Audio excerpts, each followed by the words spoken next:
Ukrainian Business Radio. Good evening, Ukraine. Good morning, Canada. I'm in Canada, and my guest is in Ukraine. And this is Ukrainian Canadian Business Podcast. My name is Stanislav Nastenko, and my guest is Dr. Alex Lissitsa. Hi, Stas. How are you? I'm good, thank you. It's a beautiful morning here, a little bit raining, I think, but everything greening. How about Ukraine? What's weather now? Yeah, we have actually absolutely beautiful weekend, quite sunny, no rain. The last week was very rainy, but the weekend is fine. So we have actually beautiful weather right now in Ukraine as well. Yeah, Ukraine is getting better and better weather, I think, and we will talk about it. I have a question about this to you. No kidding, I think it's getting better, but maybe not in business. For agribusiness, maybe it's not so good that weather is changing. We'll talk about it. But first of all, I would like to introduce Alex on my side, and then Alex can introduce himself. I call him Dr. Lissitsa from start of my podcast because Alex has German PhD. And German PhD, I think it's a real deal. I mean, I respect every educated man in this world. But having German PhD, it's special for Ukrainians, I think. And I don't know, Alex, should I call you Dr. Lissitsa or Alex? Just Alex, it will be fine, yeah, absolutely. All right, Alex. So we're almost the same age, I think. Anyway, you are in Ukraine, I'm in Canada. And you're in business, I'm not. I'm learning business. My questions will be maybe not perfectly on business level, but, my goal with this podcast is to help other Ukrainians or other Canadians or Ukrainian Canadians to learn business, right? To step into this field and to see how does it work. Can you introduce yourself? What is your exactly position in business now? Yeah, I do run an agriculture company, which is actually a public company called IMC. Public company, we are listed in Warsaw Stock Exchange and operating in Ukraine, roughly 120,000 hectares of land in 3 regions, Chernihiv, Poltava, and Sumy. And we are actually export-oriented company, so 80% plus of our return is based on export.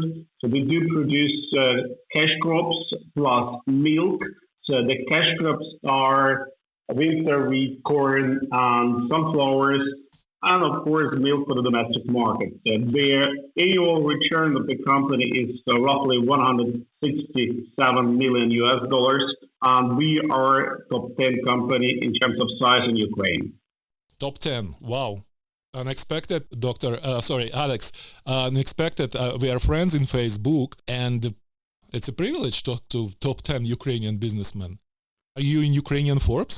Yeah, there is currently no Forbes in Ukraine. I mean, they came back like a few weeks ago, but after the revolution in 2014, Forbes has left the country and right now coming back in a form of Forbes Online. So it's actually coming, but right now not in Ukraine. Anyway, I do understand your question. So I mean, I'm actually not on Forbes list, but I have actually enough to live in Ukraine, so that's not that problem for me. All right, a little bit back to the background. You got a German PhD.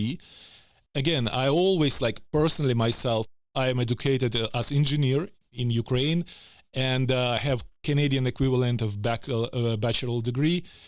And always thinking to get professional engineering in Canada. It's very regulated qualification. I cannot call myself engineer before I got this iron ring of engineer. Anyway, you are a German PhD. Could you compare a German and Ukrainian PhD in agro sector? Is it really big difference? Yeah, that's very different. German PhD is actually different even from US or Canada style of doing PhD because in Germany, the PhD is actually focused mostly on the professor or supervisor. So the professor or supervisor of a PhD student is actually the god. So that means you have to run your PhD work, or you can run your PhD work in 2 ways. The first way would be you need to write a kind of manuscript or a book, you need to publish it somewhere officially, you need to defend it. And actually, well, that happens usually after 3-4 years. And at the same time, you have also to work in a university and help the professor to do the lectures, etc. The second way is actually how to do the PhD in Germany is to collect so-called peer-reviewed articles in journals. And that's a quite difficult way, which is actually in Germany quite new, but getting better and better and more popular by students because you are not very linked to the professor or to the commission.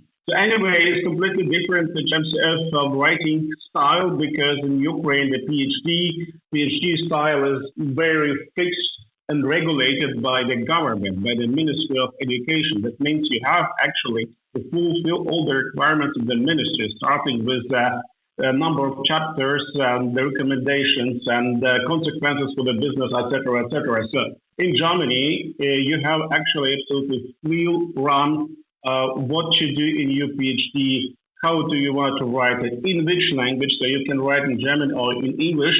So I did it in German, by the way, but it's another one question. That's actually the flexibility and freedom which you have in Germany. It's absolutely amazing. I did not see that. I mean, in Ukraine, I have not seen it even in US.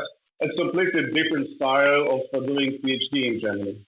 Thank you. Very well explained. And next question. It's about climate, environment. Actually, climate, environment can have two angles of view. Business environment and actually weather is changing, which is, we know everywhere, especially in Canada. Climate change. Anyway, business environment. What's special about business environment today in Ukraine? How easy to start business maybe? Not your level, but beginner. Can you describe to someone who just approached you with some, I don't know, $50,000 in pocket and asking, could I invest in Ukraine? What would be start with $50,000? For everyone business, you need to understand is actually who is the target client. In Ukraine, especially in agribusiness, we have oversupply for many products. Practically 100% of the products produced in Ukraine, they have oversupply. So that means you should be, if you are going to produce in the local domestic market, so you should be double so good as the competition. If you're going to export, then you need to fulfill all the international requirements of the product and of the country, of the region you are going to export to. That's exactly the point. So if you're starting in agribusiness, the new project in Ukraine, then you have clearly understand actually what you're going to do with your final product. And with $50,000, probably you can start only the project which is actually focused on the domestic market. So I would suggest if you have only $50,000, then probably you have to start as a small business with different types of ideas, starting with the rural tourism or finally with the production of berries. The berries, you can start with 10, 15 hectares of different types of berries, which is quite popular in Ukraine, and actually sell it to the kind of trading company, which then will be able to export to the European Union. So I would suggest with $50,000, you actually can do a lot. Anyway, you need to analyze the market. You need to analyze actually what you're going to do. I would not recommend to start to produce kind of cash crops like corn because $50,000 is actually nothing. But I would strongly recommend to go in the niche products. As I said before, that can be berries. That can be, for example, production of kind of medicine plants, or it can be also production of different type of products which are quite popular right now in Ukraine. For example, the craft butter, or even the craft bread, which is also quite popular here. So there are a lot of options. But as I said before, target client group first of all. Second of all, how can you be better than the competition?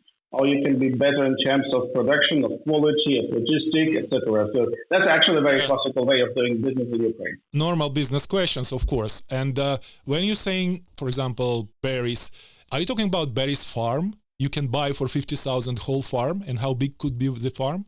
Depends on the region, of course, but 1 hectare of land you can buy for, I would suggest like $1,500 US, up to $2,500 US per hectare. So that means, you can buy, would suggest like 5-7 hectares of land. or you can fix long-term lease contracts with some landlord and then actually start a business from zero. But you can buy the berry farm, the small berry farm. They are also available on the market. The point is, as I said before, you should be very good in that what you're doing. Otherwise, you will be actually disappear next year from the market. Agriculture is very risky business, and you mentioned also the climate change. The climate change affects Ukraine as well, and Ukrainian agriculture as well. So that means you should be very flexible. You should be in agriculture. You should be fixed on the very long perspective. So you need actually a long-term plan. So that means 5-7 years at least. That's absolutely necessary for agriculture. You're saying there will be competition in every business, of course, competition. You should be prepared for this. Are we really in a situation when competition is an important factor in Ukraine? For example, say on this berries business? Because we're talking about small scale business, right? Or medium scale in this case. So demand is huge, I think. Maybe I see it differently. To me, competition, it's the last thing I would think. If you're going to open store in Kyiv, yes, competition is a big deal. But if you're opening berry farm, really, is it a competitive market? Yeah, of course, because I mean, especially in berry, the final consumer needs berry fresh, high quality berry, blue berry, or I don't know what kind of berry. It should be really like, and it mostly in the berry segment is mostly the hand work. So that means you need to find appropriate number of people who is going to do that with hand work. And that's actually quite difficult task. So that means the large farms, they're not competitive at such segments like dairy, for example, because in a large farm usually is everything modernized and instrumental. Yeah, and they do that with machines and equipment. But in that case, you cannot start with a big business. It can be multiplied. So you'll start with a small business, and a lot of things you should do with hands. Ukrainian-Canadian Business Podcast. Question about land, Alex. I know Ukraine adopted the law, finally, about free sale of land or relatively free sale, normal, like European standards. It's actually not fully implemented. It will be in 5 years when the rights to buy land, to sell land will be fully implemented in 5 years only. But when I want to buy the farm, like 2 hectares farm somewhere in near Cherkasy or Chernihiv, can I do it now? Can I buy the soil? The land? I mean, there are a few options actually how to buy land officially in Ukraine. The first one option is if you buy actually land for so-called doing private gardening, then you can buy easily up to 2 hectares, one piece, and up to 100 hectares in total. So that means legally to buy the land right now if you do small business. The land reform, which was passed by the parliament a few weeks ago, says that the full land market introduction will be done in 2 stages. The first one stage will start next year from July 2021. There will be free market for the citizens of Ukraine, which can buy and sell all the land which is available in the country, with exclusion of the state land, up to 100 hectares. The second stage of the land reform says the legal entities registered in Ukraine are able to buy the land from the 1st January of 2024 up to 10,000 hectares of land per one legal entity. So that means that was done actually because of many things, and especially was a huge opposition a movement in the parliament. It was a kind of compromise. But I think it's not that bad because everybody can be prepared for the land market introduction, especially the small farmers, which will actually get I hope so, they will get access to the financial resources so they can save a little bit money just to keep the land which they operate right now in private ownership. So that means there are options even right now, but you can easily lease the land for up to 50 years. So that means if you want to start business tomorrow, there will be not a problem for you. You mentioned that you need Ukrainian passport if you want to buy land. How about Canadians if they don't have Ukrainian passport? Can they buy a farm?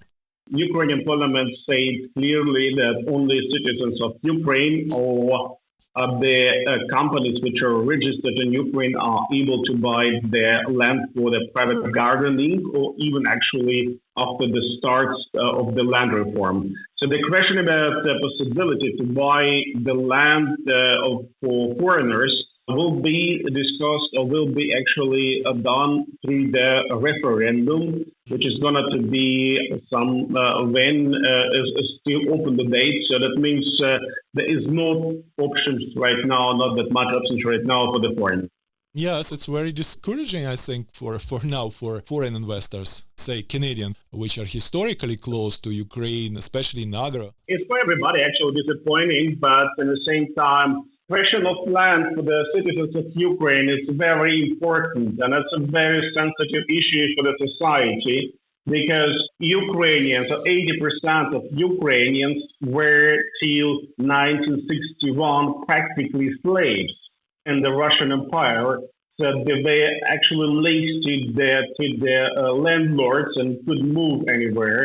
And then beginning or end actually of Russian Empire in Ukraine, there were like roughly 400,000 private farmers, which were quite successful.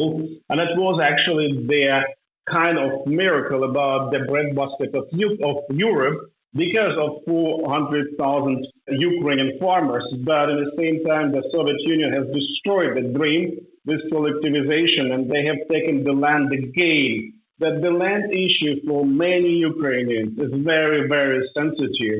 And then many Ukrainians are very scared, especially right now, because of the Russian aggression, that the Russians will come and then buy the land of Ukraine. So I think the two stages reform is not that bad because everyone in Ukraine will see that nothing happening. And I think that the government will open the land market for the foreigners even in 2 or 3 years.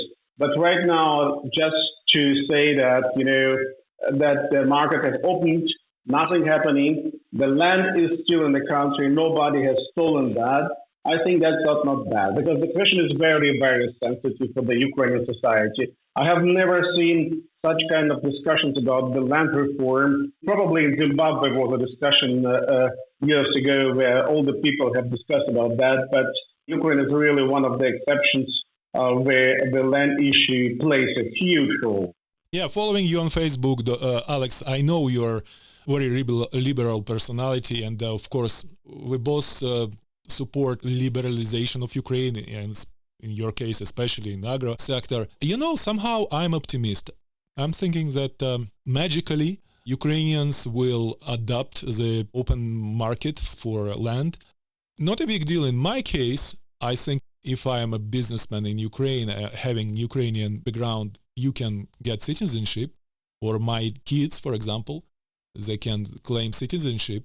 But in general, of course, it's a restriction. Another unfortunate restriction, and this is probably number one restriction, Alex, it's the corruption. Is it getting better?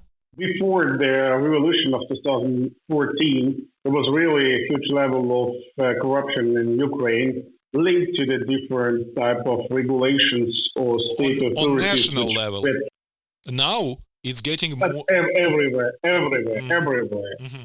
So, but, after the revolution, they have changed everything massively because the governments, there were like few of them, they have really deregulated the economy and closed down many inefficient institutions.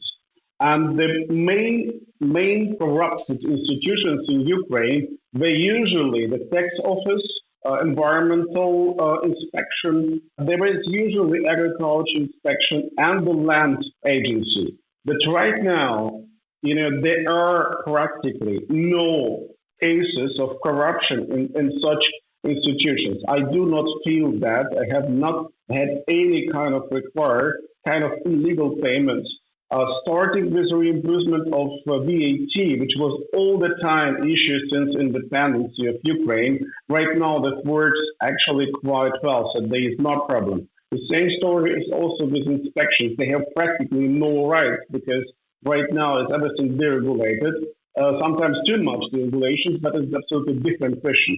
So I don't see big problem right now with the corruption. The problem is a different one, and I do compare the problem with corruption, the problem of how do you do the business in Ukraine. If you do everything in a proper way, exactly how written in the law, you pay all the taxes, you pay all the necessary payments, then you will never ever have problems with the Ukrainian government. And that doesn't matter on the national level or on a country level. That's absolutely no different. Unfortunately, a lot of businesses in Ukraine, they try to avoid paying taxes. That's because we have in Ukraine a huge level of shadow economy, like 50 or 60%. And that's exactly happening also, especially by small farmers in Ukraine. I just wanted to tell you one example. So Ukraine produces annually roughly 12, 13 million tons of sunflowers, but we do export oil deep down from sunflowers 2 times more. Yeah. How that can be? Not because the majority of sunflowers produced illegally for cash. So no financial payments, no bookkeeping, no transfers via banks, etc. No taxes, of course. And that's a question. So as we in Germany usually say, we should leave the church in the countryside. There are, of course, cases of corruption, but if you run your business in Ukraine in a proper way, there will be not a problem for you. I do guarantee that. This is very optimistic and very important to hear from someone in Ukraine, such optimism. But what about raiderstvo? What about raiding or this racket, local, say, ex-retired police chief who just likes your business and he knows local judge who can just take your lands? You know how raiderstvo, you know this, right? About raiderstvo. This is way of local corruption. That's the same story. How happens actually raiding? Do you know how that happens usually? That's what I'm describing. It's like some local elite, someone who retired police chief or very corrupt ex-police chief likes your land, your business. He comes and claims it because your paper are not good or something like this. No, that's exactly the problem. Because if we're talking about the land grabbing, then usually it happens following. And usually your land lease contracts are not registered. So that means you work on the land illegally. And that's the problem. So you have not registered your land in the cadastral system. You have, as a lease contract, you have not paid their taxes. You pay to your landlords necessary payment in cash. Of course, in cash.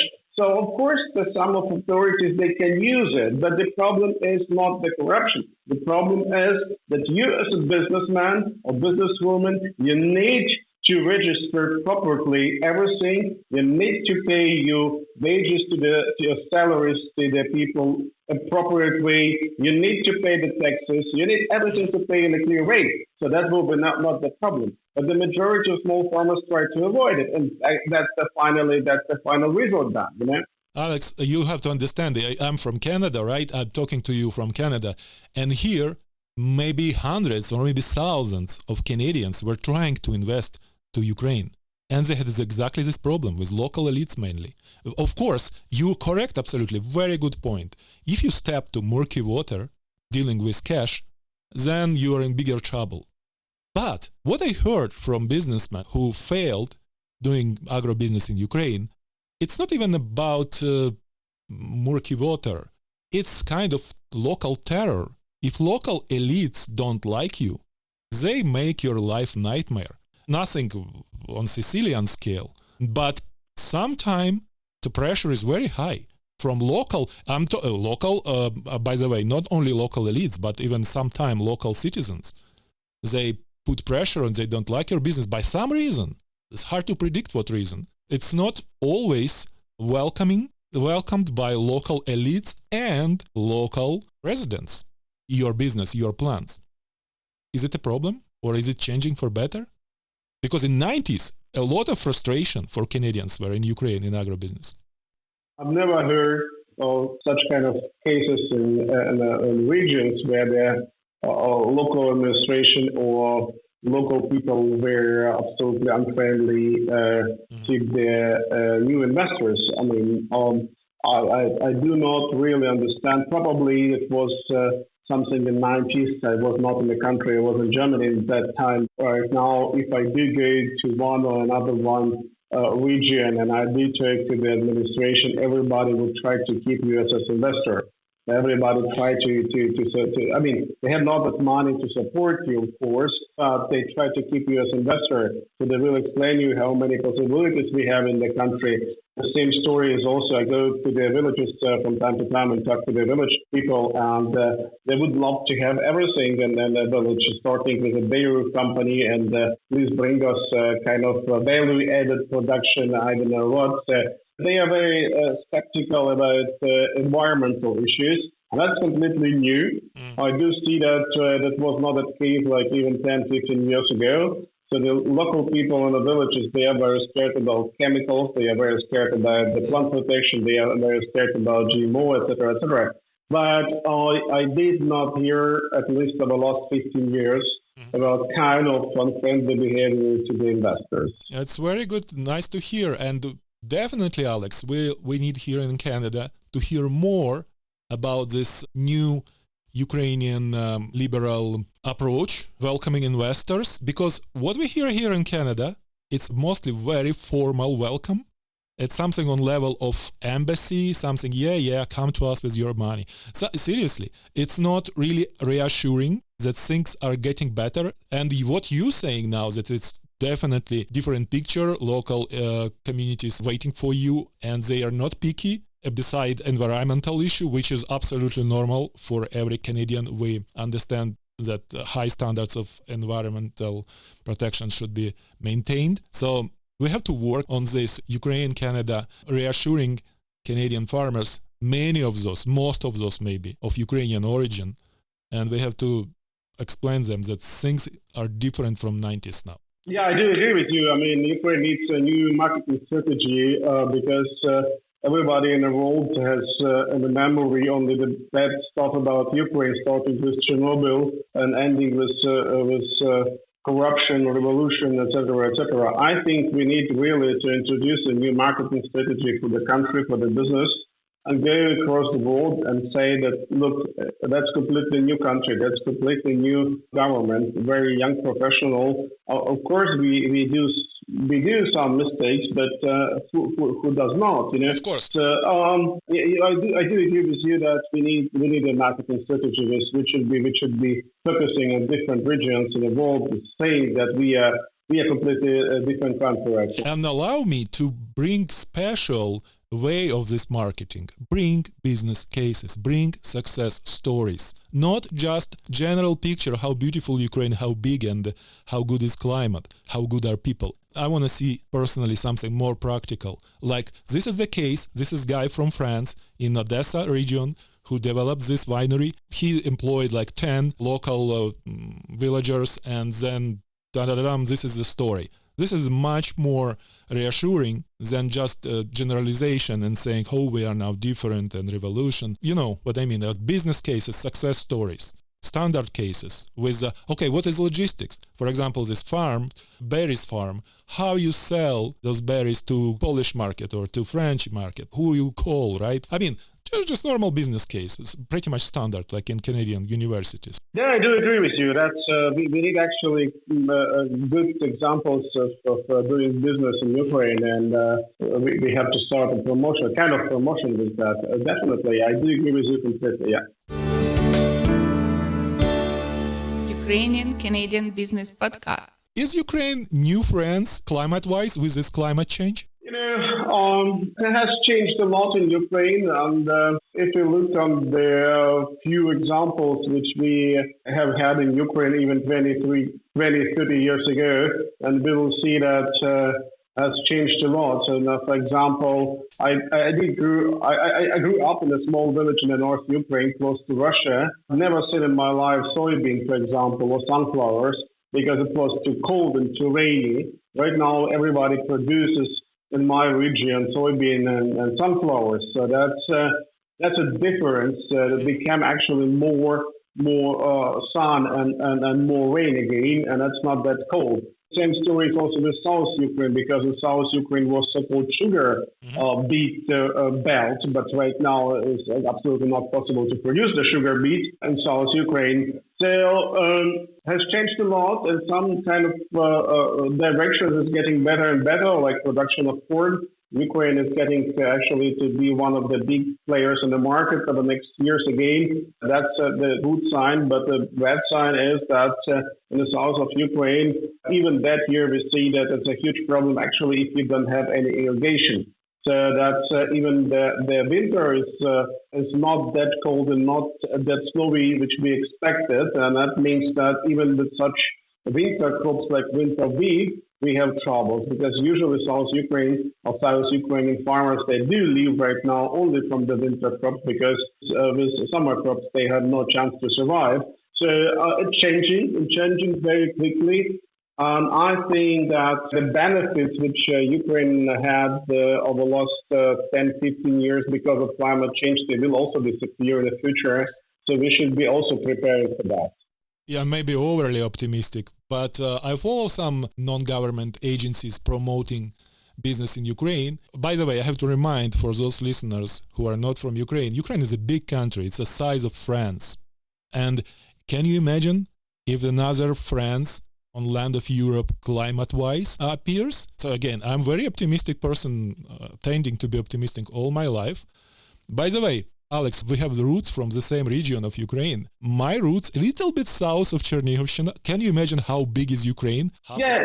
I mean, the Chernigiv is actually one of the largest regions in the country, and that's not a big problem. And you know that north of Chernigiv region is, of course, sand land, and as you said before, the south of Chernigiv region is the black soil. So usually the black soil is actually better for the agriculture production, not only in terms of rich soil, but also that keeps also the water in the soil. So that's definitely better. But I mean, even you probably did not see soybean when you were a kid, because it was not in the North Ukraine. So, but as I said before, we are trying, for example, right now, even in North Chernigiv, which was not possible. I've seen first time in my life sorghum in Brazil, but right now we are trying that in Chernigiv region as well. It's absolutely new crop for us, but at the same time, that's just to support the hypothesis about the changing world in terms of climate change.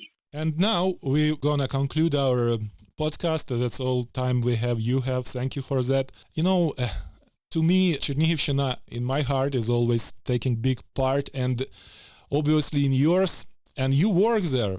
So, is it getting better, Chernigivщина? Can you tell some good news from this region? What's going on there in this region? I mean, the Chernigiv region has, as you know, not that much industry. So we have, that's practically agriculture region, and the majority of the companies, they do agriculture, they do some kind of processing and agribusiness, but it's still a poor region, unfortunately, and the only one success story is the agriculture. If you look on the income of the people in Chernigiv region, that's the highest income in Ukraine. They have exactly the people which are coming from agribusiness. So that's the only one success story. I think for Chernigiv, I have done also a few recommendations to the mayor of Chernigiv, because Chernigiv is so beautiful city, and they have actually to develop a kind of tourism strategy, because Kyiv is getting bigger and bigger. So right now in Kyiv are living probably 5 million people, but in the next 3 years, if we do count also the subsidies, then there will be probably 10 million people. And for weekend, they wanted to go out somewhere, and then Chernigiv should offer actually the best opportunity. It's only that. 2 hours drive. It's only 2 hours drive. Yeah. For Canadians, exactly. I drive to work more than 1 hour. Great. Exactly, and if you just remember, Chernigiv has a lot to offer for the tourists.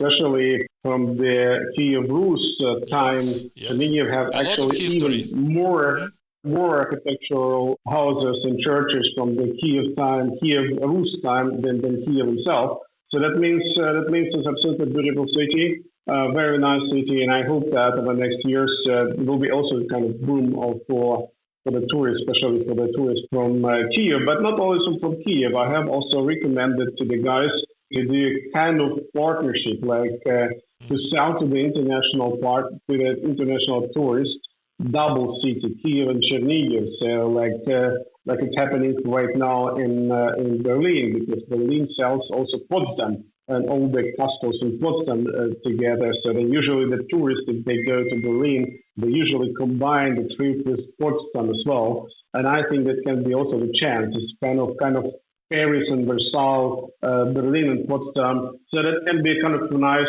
story, because Chernihiv has really a lot of things still. So, yeah. A lot of history starting from medieval time in Europe, and then later Hetmanshina, so-called very interesting period in European history, and especially in history of Eastern Europe.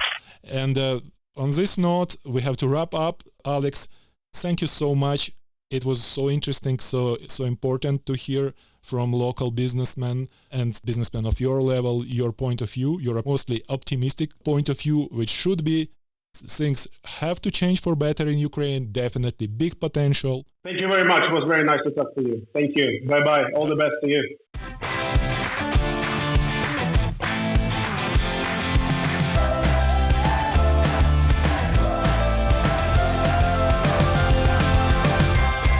Ukrainian Canadian Business Radio.